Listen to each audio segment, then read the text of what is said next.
We're getting a behind-the-scenes look at how Spokane Police tracked down the two teens suspected of beating a World War II veteran to death. Detectives painstakingly searched for evidence in Shorty Belton's murder case and found surveillance video that puts both suspects at the scene. KXY4's Jeff Humphrey working for you now with a look at the investigation. And Jeff, one of the suspects alleged that the 88-year-old Belton was a drug dealer. Anything in that police report that points to that? Really just the opposite, Nadine. Nothing inside Belton's car or his background that suggests he was a dealer. Detectives were even contacted by one witness who had said that she heard the drug dealer alibi was conjured up by the suspect's friends in the hopes of sparing the teens the death penalty. Shorty Belton's death still has all the hallmarks of a non-race-related strong-armed robbery. Scuff marks on his car show Belton was accosted outside the vehicle, shoved in the back seat, and then beaten with fists and perhaps this flashlight that was broken when police found it. Want to stand up for me? Stand right there against the wall. After he was arrested, police found fresh injuries on Keenan Kennard's hands. His right knuckles were scraped. Doctors said Belton was hit so hard, bones in his face were broken. The repeated blows led to blood spatter on Shorty's straw hat. The next day, a neighbor found the contents of Belton's wallet discarded in his garden, along with a clipping from Belton's wife's obituary. Newly released surveillance video shows the co-defendant, Demetrius Glenn, walking past a nearby Jack-in-the-Box.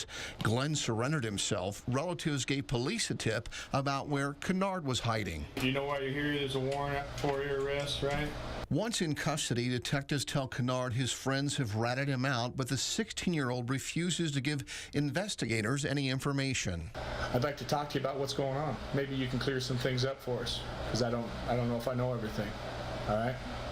I'd like to let you speak to my lawyer. You'd like to speak to your lawyer? Sure. Okay.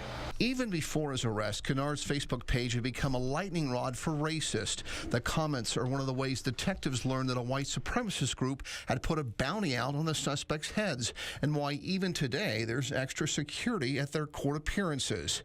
Police records also show while he was still on the run, Kennard used his cell phone to confess to one of his relatives that Kennard was responsible for Belton's death, that Kennard had, quote, screwed up big time.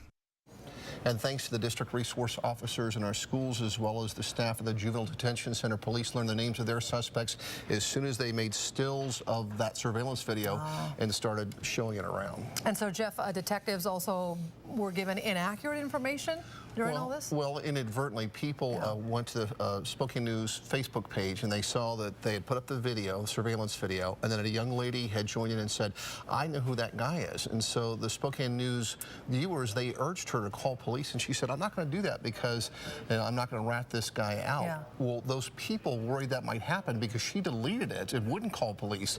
And so that same night, 16 people called Crime Check to say, I want to tell you this. We tried to get her to call the police department and give out the information, but we wrote down the name. The problem is it was the wrong name, a case of mistaken identity. Oh, really? So, you got to be careful. A lot of red herrings in this case. No kidding. Seems like they came up with the right answers in the end, though. All right. Thanks so much for that, Jeff. You'll keep us up to date as we move closer to the trial.